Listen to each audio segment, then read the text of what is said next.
Good morning, everyone. This is Kevin Gaugush with another one of our information sessions around a topic that is of importance to many of our members. I know we've had a lot of members ask about it recently, and many members, maybe yourself, have been subject to either identity theft or some type of cyber attack. So joining us as always is Tim from the Rowley Group, who's going to talk about both of these topics today in sort of a general way. And then at the end, we're going to talk about what types of benefit we might be able to provide our members during the upcoming open enrollment. Start with a simple question for you today, just to get the terms and the terminology right.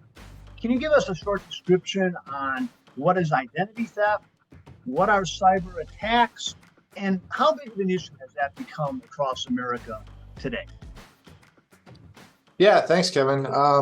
This has become a more and more popular topic. Unfortunately, the identity theft and cybersecurity issue seems to be growing. A lot more traffic, a lot more business is done via the internet, which is where the majority of the issues really lie. So the identity theft and cyber attack thing kind of go hand in hand. Some can be mutually exclusive, but usually the goal of that cyber attack is to perform some sort of identity theft. That's the end game that these criminals are after. So a cyber attack is really anything in the vein of phishing emails, data breaches. We'll talk about secure Wi-Fi signals, any way that a criminal can infiltrate your system and obtain data that you would not like to be out there for public use. That leads to the identity theft piece.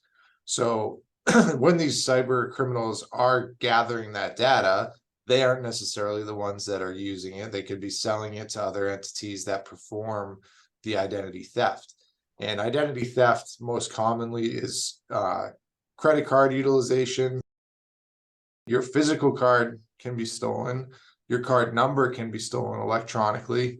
There's a lot of ways that data is captured and then utilized fraudulently. So identity theft is becoming more and more of an issue. 1 in 15 people now will experience some sort of ID theft, in the course of their adulthood, really. Child identity theft can happen, but is less common. The cost of repairing identity and recouping those funds is approaching billions of dollars every year for the economy. And the average theft or loss to an individual is $1,000 or more. So it's pretty significant. A loss of $1,000, $2,000 out of your bank account, or now you have a credit to your name. That can be disruptive to your income flow. So again, it's prevalent. Cyber attacks are happening every 39 seconds in the country. If you just think about that for a second, that's more than once a minute, basically, almost twice every 2 minutes. Most of those are email based. However, social media is becoming more popular as well. About 200,000 social media accounts are attacked every day, either through password hacks or again through email and getting access to those social media accounts. So it's any way that you have a presence on the internet and they're trying to get in there as you. The related cyber attacks becoming the gateway sort of for this broader identity theft. I guess I had always thought about cyber attacks also as sort of holding companies hostage, but it can be at the individual level. You've talked about a few ways that that's happening, password attacks. Are there other sort of common forms of cyber attack that we should be aware of? Yeah, so I think I mentioned the phishing emails. So I think we're all kind of familiar with those. They have an urgency that you get this email, you're not really sure who it's from, maybe it looks legit. that email can be the gateway to one of these means of accessing data again. So phishing emails are a way to get your attention, get you to click on a link, get you to go to a website. That's where you could have a malware installed on your computer. So malware is kind of one of those hot topic terms, and that's essentially someone getting a software onto your computer that's either capturing your keystrokes. So if you're typing in your login information on your banking website or something like that, then they know exactly what your login and password is. That's the most popular way to kind of get into your system. Large scale data breaches are an issue. I know you mentioned cyber attacks on companies. So ransomware is the big one you might hear in the news. Entire email system is shut down. An entire company is held hostage, if you will, and the criminals aren't going to release that system back to that entity until they pay a lump sum. So that's one way of kind of locking everybody out of a system. The other form of the data breach is there was a recent large scale one from a company called Move It, which is just an encryption service, an encryption email service. And they were able to capture all of the data that ever got moved through that service. And you're talking social security numbers, dates of birth, medical information, all of this, data. And the intent there is to organize it and create this profile of you on the dark web. People talk about the dark web. Think of it as the black market of the internet, right? So now your identity is for sale, and could potentially be purchased, where your social security number and date of birth and the things you might need to open a credit card or a loan or something is now up for auction in the public. The other one I mentioned was the Wi-Fi. So you might be out on the road and you're just jumping on the Wi-Fi at Starbucks or Dunkin's or McDonald's or wherever you might be. Jump on the Wi-Fi real quick, checking a few things. Maybe it's your email, maybe it's your bank statement, and those open Wi-Fi networks can be one of those data entry points. Again, they're cataloging keystrokes. They have access to your screen. They're watching what you're doing. So you just have to be wary of protecting yourself on any sort of public Wi-Fi. Last is kind of these websites that are one letter off from your normal website. So if you type in Facebook, but the K is the L and you hit .com, so you just missed that one letter and it looks like Facebook. You enter your login information and you're on a fraudulent website. So anytime you have a missed keystroke and that website looks legit, but you're actually on some sort of nefarious data collecting website, and all of a sudden they have your login and password. So there's a lot of ways that they're getting tricky to basically get you to give up something, whether it's access to one of your personal websites or just access to your computer.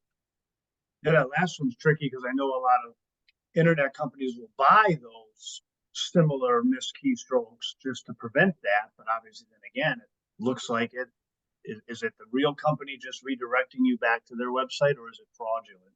Right. The Move It one's interesting. I think I had 3 or maybe even 4 letters from companies after the Move It issue, letting me know that my data may have been compromised, because even though it was one company, they're being used by at least 4 companies that I have, interaction with. And then I think you mentioned the phishing emails. I think there's phishing texts now. I get a lot more of those on my phone than ever before. Oh yeah, they'll blanket text everybody. You might get one that says, "Hey, your TD Bank account has been compromised," and you don't even have TD Bank, so it's fraudulent right away.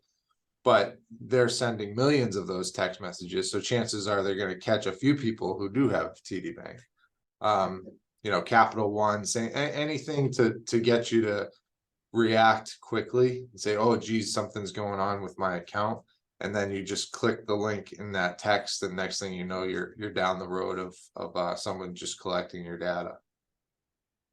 So those are some of the ways they get my identity or trick me into giving them information. Now they have my identity or have enough information. You mentioned a couple things they're doing with it. Is always just holding people hostage, or what are they doing with it once they have it? Yeah, so there's a bunch of ways that your identity can be used, unfortunately. Some are more apparent than others. Like I mentioned, the most common is quick financial gain. Open a credit card account in your name, or they have access to your current account and they just start running up charges as quickly as possible before you notice and shut it down. So that's about 90 to 95% of all identity theft is wrapped around some sort of short-term credit utilization for their gain. They're buying whatever they need, either for themselves or for resale, and it's over. Now you're left to deal with the fallout from that. The more major ones, falling under the financial fraud umbrella are someone can open a mortgage in your name, a significant car loan that you might not notice right away. There's identity impersonation that can be going on. A big one is tax fraud. So if someone is able to get enough information about you to file your tax return before you get a chance to, and they're redirecting that tax refund that should have gone to you, they're putting in their banking information. Then you go to file your taxes and they say, oh, you've already submitted your 1040 for this year. Like, oh, well, that wasn't me. And then that starts this whole process again. So tax fraud is, again, less common, but can happen. The other one that's becoming more of an issue is someone who can file with your hometown to actually reassign your deed. So literally stealing your home from underneath your nose by going to your town, getting your deed reassigned, and now all of a sudden you find out that your name is no longer assigned to your actual property, and that becomes, again, a whole issue. Medical fraud can be a problem. If someone's able to obtain your date of birth, social, and your medical ID number, they can go to the emergency room and use your information, and next thing you know, you have explanation of benefits showing up at your house for some services you received. And you would know if you went to the emergency room. That wasn't me, but again, now you have a claim issue. The other one is utilizing your identity to open shell accounts, basically, for money laundering purposes. So if a criminal can have a couple checking accounts in your name, and they can write checks in and out of it, and they're turning their illegally acquired funds and washing it through these accounts that they've created underneath your name and turning it into legitimate money, that's another way that they can use your information for their behalf. So again, credit theft is the number one, but there's all these different ways that they can use your information for illegal purposes. Yeah, and I know one that I personally had happen at the beginning of the pandemic. When I was back at Clean Harbors, we had a bunch of executives or managers out in Washington State with unemployment insurance fraud, and then it actually came to Massachusetts, and I was impacted. Someone had filed a claim, even though I was still working at my prior company, and the company catches it, but it's still a record on the unemployment insurance. And I know that happened recently with some of our members here in Massachusetts, even this past year. Yeah, and unfortunately, in the same vein, someone can start collecting your Social Security benefit. If you're going to work until you're 67, 68, which is becoming more and more common, you might not have realized somebody turned on your Social Security tap back when you were eligible at 65 and has been collecting. The government recently is paying closer attention to some of these things, but the scale is so enormous that they can't catch everything, obviously. So that's just another thing to pay attention to as you get closer to retirement age. Right. Okay. So cyber attacks, the gateway to identity theft, the scary list of things that can happen when someone has enough information about yourself and how they can literally capitalize on that. So what can I do? It's a scary list. Are there things that I can do, or am I just at a loss here? Yeah, so there's a lot of ways to nip it in the bud, as they say, right? Be proactive about protecting yourself. And if you kind of create a protective barrier around yourself and your information, then you can prevent a lot of this stuff from happening. Basic ones are kind of right at the point of entry, right? People get careless with their mail. It's a simple one. You get credit card statements, you get information from the IRS about your tax returns, you get explanation of benefits if you're still getting them sent by paper mail. All those things are easy to just chuck in the can, but all you can do is take that extra step, rip them up, black them out, whatever you have to do. So just take care of your sensitive mail. There's still old school criminals out there just dumpster diving looking for pieces of information. So that's becoming less common, but it still happens. So take care of your physical mail. Next is everything around websites and email. So strong passwords. I think we're all guilty of falling into a routine of having that go-to password, and now you have that same password on who knows how many different websites. So if somebody gets it from one, then they start trying everywhere else where it could be a point of entry. So a lot of the phones that we use now will actually have a password suggestion, which is this long multi-character, uppercase, lowercase, doesn't mean anything. You'll never remember it, but if you have your password manager set up, it remembers it for you. And the likelihood of that password being guessed is basically null. Two-factor authorization is another one. A lot of websites are requiring that now. Some still have it optional. You might as well just turn it on. It's that one extra step that might be 30 extra seconds of your time waiting for that text message to come in with the code. Or now they have security apps, so you have to either use Ping ID or Authenticator, one of these apps where you have to go get the code or do something as a secondary action to your password. But that just means you have that much more control over your login. For someone to get your password and get your phone and be able to open your phone to get the text message is just very, very unlikely. So two-factor authentication is absolutely worth setting up. With your computer or your phone, 90% of software updates are security related. So again, we're all guilty of falling behind a couple updates. It's easy to hit dismiss or remind me tomorrow, or delay. Usually those software updates that are building up are security patches.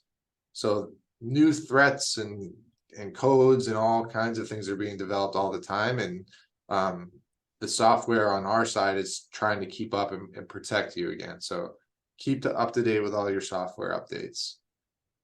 The easy one is suspicious emails. If anything ever looks funny or off, or the text messages, just don't click it. Take that extra second to figure out, is this coming from a legitimate source? They'll often purvey that urgency because they want you to react quickly. So if you get that email that says someone's accessing your account, or so-and-so needs help, or whatever it might be, just take the extra beat to say, okay, is this legit? Some you'll be able to tell right away. There's spelling errors. The person it's coming from is some random email address. So the easy ones are the easy ones, but they're getting better and better. With AI especially, you can write these emails now, make them look legit. The links look legit. They have logos in there. But again, just take a second to find out if it's actually a legitimate email from a legitimate source. And then lastly, we talked about the Wi-Fi piece. When you're in a public setting, if you have to use public Wi-Fi, there's plenty of apps you can get for your phone, or you can utilize it on your computer. And you hear about VPN all the time, right? So VPN is another layer of kind of masking or protecting yourself. So use your secure Wi-Fi as much as possible. If you have to use public Wi-Fi, maybe you take a secondary step to protect your device, whatever you're using to use that public Wi-Fi. Great. So lots of steps you can take, a lot of preventative steps. Like any prevention, sometimes things still get through. There are still gaps.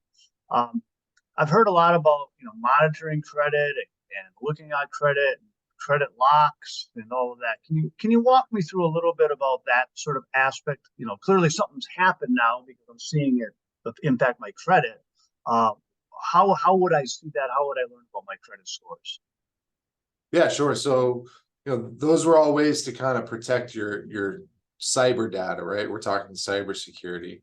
Now, that's one means of the identity theft piece, but there's also other ways that your identity could be potentially breached. So protecting your identity is another thing that has its own kind of set of shields that you can set up and notifications you can set up to make sure you know what's going on with your credit.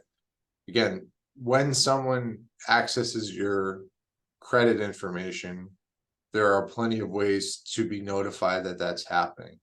A lot of your credit cards or banks now will come with basic credit monitoring services. And that's just that quick email or text to say, hey, there was an inquiry on your credit, or your credit score changed, or something about your credit, and it just kind of gives you that ping that something's going on. Sometimes, unfortunately, that's something has already happened, but at least you're aware early in the process that something is going on and your identity is compromised.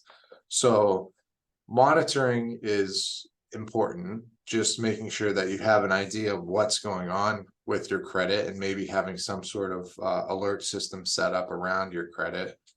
That next step, as you mentioned, is locking your credit.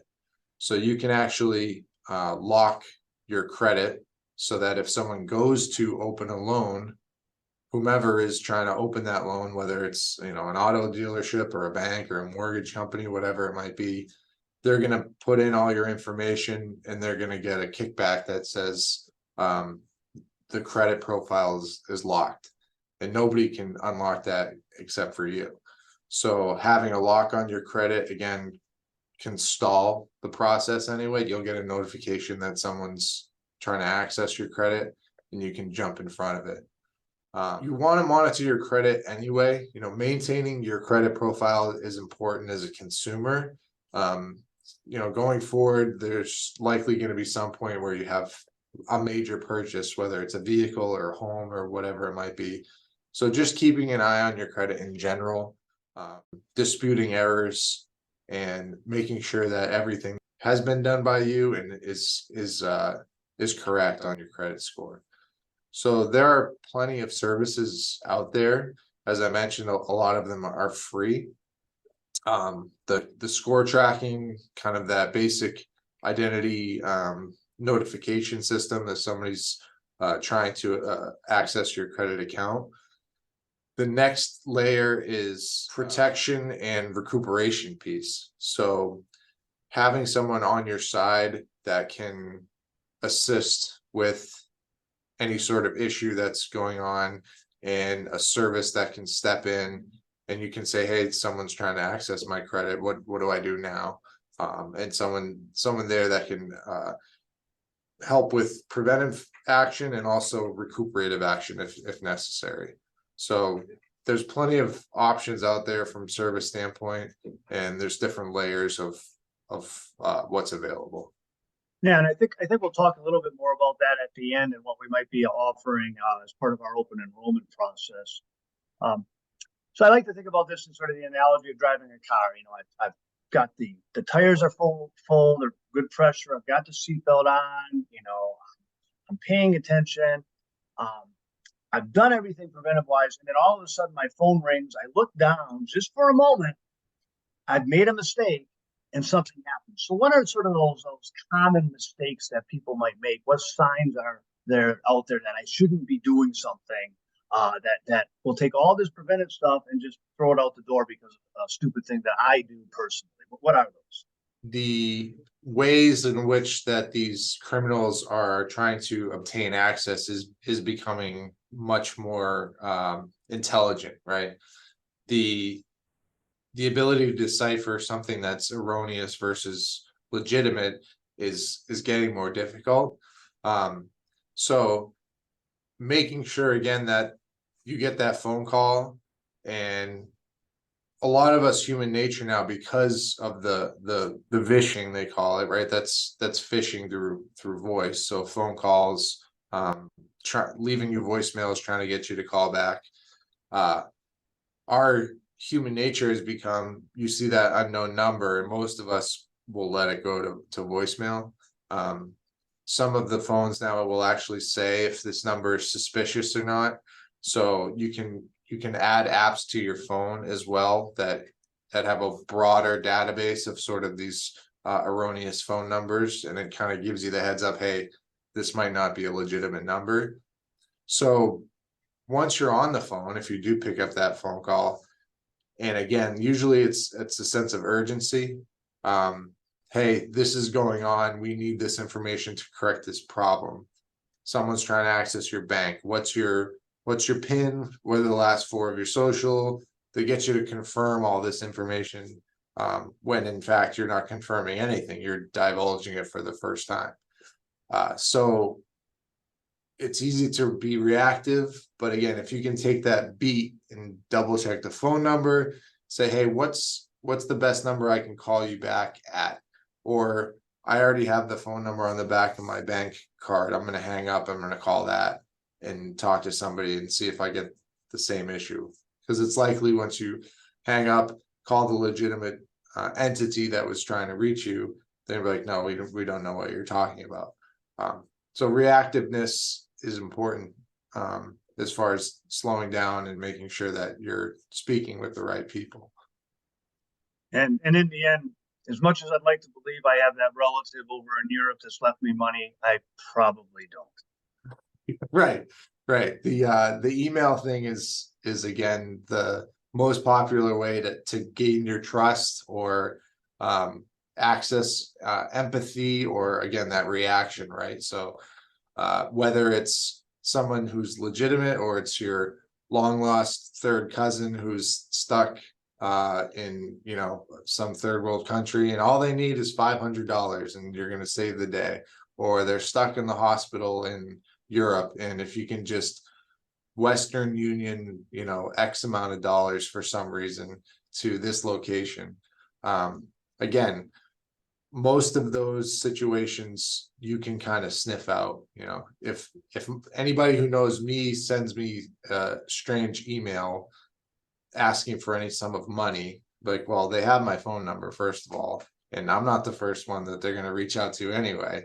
So just take a second to think, is this legitimate, right? So asking for money is an immediate red flag. Asking for any form of identity verification is a red flag as well. Most legitimate entities are not going to have you send any kind of information through an email because they know it's not the most secure means of passing that information. So take a look at the message. Is it legitimate? Again, the urgency is usually a red flag. Check the email address it came from. Sometimes it'll say from Kevin Gaugush, but if you hover your mouse over the name, it says Kevin at some unusual website.com. It's not from Advantage Truck Group. So make sure you see the actual email address it's coming from. And then funny formatting, logos aren't quite right. Anything that just makes you take that 1 second pause and be like, this is a little weird. usually it's a good gut instinct to follow and just double check who's trying to reach you and what's the purpose. Great, great. Okay, I've done all that, and yet something seems wrong. I'm starting to feel like I've been hacked. Maybe all of a sudden I'm working on my computer and the mouse is moving and I'm not even touching it. What do I do now? Now that I think I suspect that I've been hacked. Yeah, so if you find yourself in a scenario where, okay, there's activity on a site or my computer or something feels off, right? I don't remember doing that, or I didn't change this, or you get the email that says confirmation your password's been changed. That's kind of a time to take action, right? Whether you think it's legitimate or not, go to that site first, or your most important websites, probably your email, your bank accounts, your social media, less important, but again, means of accessing your information, right? So change your passwords as fast as you can. You can run security scans on your computer. Your phone is usually doing that for you. Your computer is a little bit more susceptible. If you feel like there's something going on with your actual device, make sure that you don't have that malware installed somewhere. If you feel like there's activity going on your device that's not you, take the second to run that scan and see if there is something installed that shouldn't be there. The next layer after changing your password and trying to block out access from whoever might have your information is just notifying entities that, hey, I feel like my access to this site has been compromised, whether it's your bank or credit cards, and just put a flag on your account that I'm monitoring suspicious activity. I feel like I potentially have an issue going on. A lot of your banks, you can freeze your debit card temporarily, or you can freeze your account temporarily so that transactions are blocked. So if you feel like anything is compromised, especially monetarily, just take that quick action to freeze everything and lock everybody out who might have access to your information. And should I be reporting this if it's really that identity theft to some official agencies? And how would I do that? Yeah, so access to information is one thing. If you feel like it's already gone down the road of possible identity theft, then you need to take additional action. Maybe it's not just the suspicious activity, but you actually get a credit alert that a loan has been opened in your name, or a new credit card has been opened in your name. That requires another layer of action, because now someone does have your information and is trying to use it. So that's where you can contact the credit reporting agencies. So you have your TransUnion, your Equifax, Experian, and that's where you can request that credit lock. So that's a starting point, right? Shut everything down from a credit standpoint so that no more accounts can be opened. The next thing you want to do is inform, again, all your financial institutions that your identity has been stolen. Putting a pause on activity is the biggest thing, not allowing the either charges or other transfers or whatever might be going on from accruing, right? The more financial damage that you can protect yourself from, the better, because you're going to have to take the steps backwards to recoup all those things.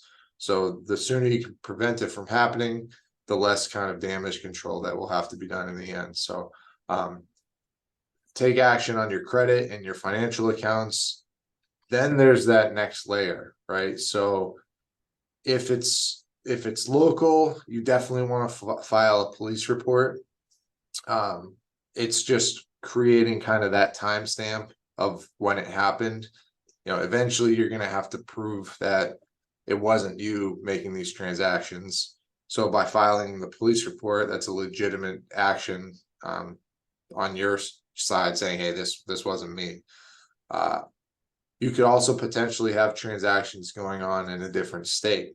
You know, my credit card information was stolen, and 7 pairs of shoes just got sent to this address in Arizona. You know, again, it's another step and more effort on your behalf, but you're going to have to take that step and file the police report in that state as well. Once you kind of have control over the actions, right? Freeze everything. You've taken a step back. Now you filed your police reports. Now you have to get into the dispute process, right? Working with the credit agencies to remove any inquiries or actual accounts, closing accounts. If charges were made, then either getting them waived if they were credit charges. If they were bank withdrawals, then, you know, banks deal with this all the time, and there's a process. Eventually you'll get that money back and those charges will be removed, but it just takes time. There are entities that will actually help with the recovery process. So oftentimes it's for a percentage of the total recuperation amount, right? No one's working for free. But dealing with credit agencies, credit card companies, banks, police reports, I mean, that's time. That's a lot of time out of your day, and you actually have a job as well, I'm sure. So having that third party help you out can take all of that kind of tedious action that needs to be done, outsource it. There is a small cost associated with that, but the amount of time it's going to save you is more valuable than the cost of having someone help you with the repair piece. Great. Thanks, Tim. So that basically walks us through how it happens, what they're doing with the data, what I can do to protect myself, and what to do if something unfortunately does get breached. I mentioned at the beginning, we're planning to offer one of those sort of third-party help resources as part of open enrollment. Tim, what kind of program, who are we looking at partnering with, and how could people learn a little bit more today if they wanted to before open enrollment? Yeah, so because of the popularity and the frequency, unfortunately, of kind of how often this is happening to individuals, ATG wanted to make a monitoring and protective service available at a low cost, voluntary way. And the product that you're going to see on Navigator is through Norton LifeLock. I'm sure you've either heard of Norton or LifeLock at some point. They're a relatively large entity that is involved in this space, and you can elect to protect yourself or your family. And the nice thing about family is they have a much broader term or a broader definition of family compared to maybe the medical insurance. So really anybody under your roof, you can add mom and dad, you can add maybe aunt and uncle if they're that close to you. So there's a vast kind of protection that you can provide to a lot of people around you, and it's much more extensive than anything you might get for free from like a credit card or a bank. So a multitude of protection services and also all those recovery services that I mentioned. Beyond that, it's additional monitoring. So credit monitoring, website monitoring. You can put in your social media sites and they'll make sure that no suspicious activity is going on there. Quick example, we had a email compromise situation within our agency. So multi-layer issue here. Someone's email was compromised. They utilized that information to gain access to their LinkedIn. They posted a erroneous job on LinkedIn that looked legitimate. Hey, the Rowley Agency is hiring. Click here. The job sounded way too good to be true. Another red flag. You know, working remote 3 days a week for 120,000 or something crazy like that. But sure enough, people jumped right at it, clicked on the link. It took them to a phony website. They entered their name, information, They think they're applying for this great job. and really they're just giving away their personal information. So email monitoring, and then if you add your LinkedIn monitoring to say, hey, someone accessed your LinkedIn from an IP address in Tennessee, probably not you. So prevention for yourself, but also in that case, you're protecting multiple people from getting their data compromised. So just another layer of kind of monitoring. They can monitor your computers for suspicious activity. I think Norton is more known as like an antivirus software. So there's the combination of data security, cybersecurity, identity security, and then unfortunately, if you do run into an issue, they have all the recuperation services as well. If you go to your Navigator, there's some great information on the entire program and much more detail than this 30-second description. So you can actually take a look at all the specific services involved. And then with the upcoming open enrollment, you'll see it as an option to sign up and decide if you want to elect that service. The nice part is, because of the scale and offering it through ATG, there's this pretty significant discount compared to just going straight to the LifeLock website and trying to purchase it on your own. So that's the benefit of running it through as a voluntary product through ATG is really the price point discount that they're able to get for everybody. Great. So yeah, and we'll share some of those links as part of this, either on the website as well as in the email and on Glassdoor and in Navigator as well. And just as a reminder, open enrollment this year for everyone will be in early November, so we've still got about a month to go. But like the last seminar around long-term care insurance, we want to just make sure people understand some of the new options that we're likely to provide this year with open enrollment, and one being the Norton LifeLock identity theft protection.